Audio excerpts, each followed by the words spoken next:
Thin film, to me, is perhaps equally important in what's going on in the industry today and over the next couple of years.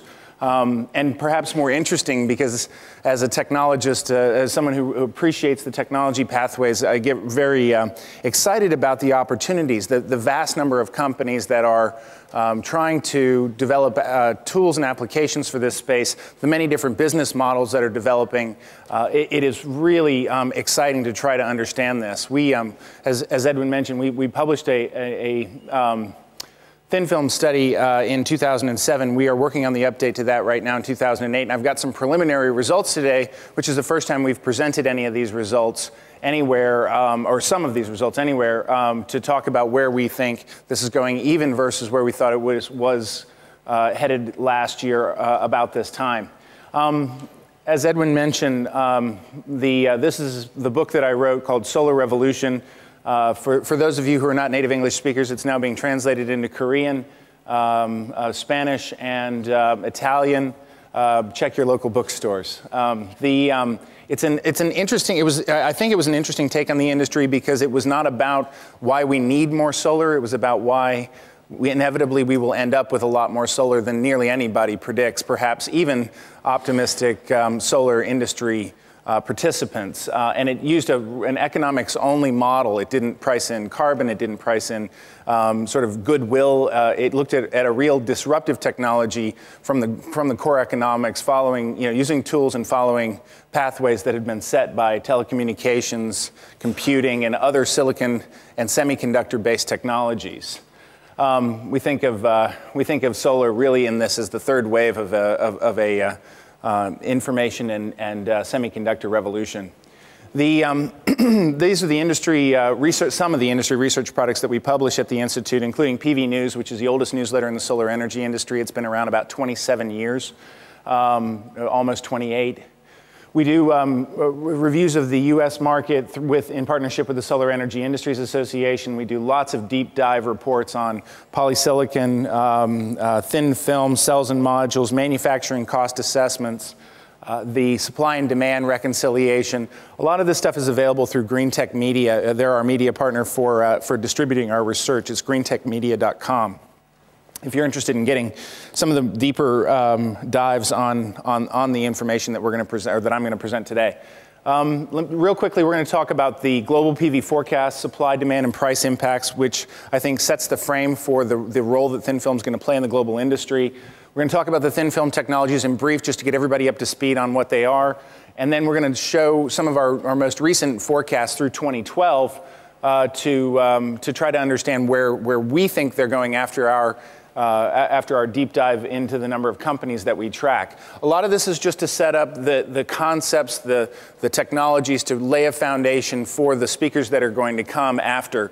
They're all going to be able to say more obviously about their technologies and their plans. Our job really is just to keep all this on a map so that you've got some framework to analyze what you hear for the rest of the day. So let's run through that real quickly.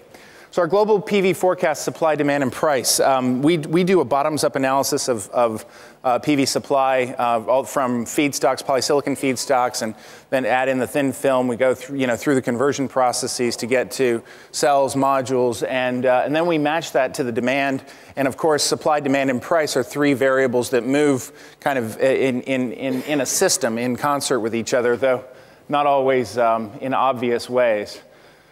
We've done this bottoms-up data collection. This is global cell production. We actually look at it from the cell point of view. That's the way the data's been collected for 24 years, and it helps to have the same methodology. And we also find that cells really is the way that you can avoid double counting. There's a lot of tolling that happens at the module level and different things where it's sometimes hard to extract module data, although we do that. But cells really is where we can find our clearest picture of what's going on.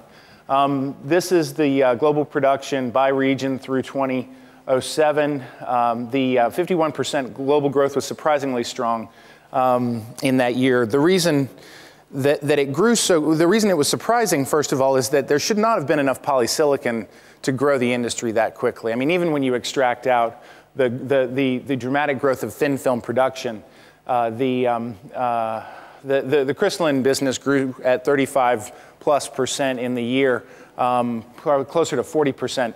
And that was a lot, given the amount of polysilicon that should have been available. And a couple of things helped that. As we went back and recalibrated all of our models, the two factors that really sort of led to that ability to grow were some excess supplies of sort of second-tier feedstocks of polysilicon, excess scraps that were able to be blended in, and things where people thought that they had, essentially scrap material that was worthless, now finding that scrap material could be sold at hundreds of dollars per kilogram because people could blend it into the melt.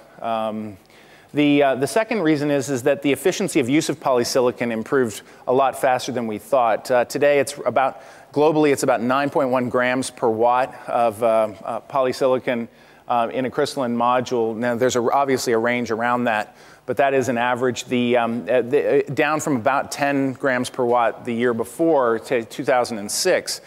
Thinner wafers, efficiency improvements, improvements in kerf loss, a little bit of recycling of the kerf, and slurry, and so this improvement allowed for some pretty strong growth globally. A lot of that happened in China and Taiwan, where we've all heard the story about the dramatic growth of manufacturing capacity and production in China and Taiwan. We've got reams of data on that, but that wasn't really the point of the conference today. So just know that effect is occurring.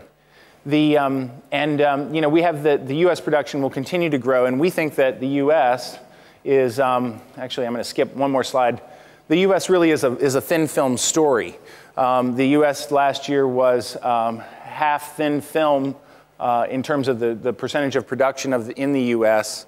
And that does not include even the German first solar plant, because we typically locate production by where the plant is located, not by where the parent company is. It's actually much easier to understand where the physical production occurs than than who owns who. Otherwise, we might end up with lots of production in the Cayman Islands or something. I'm not quite sure how to disentangle that.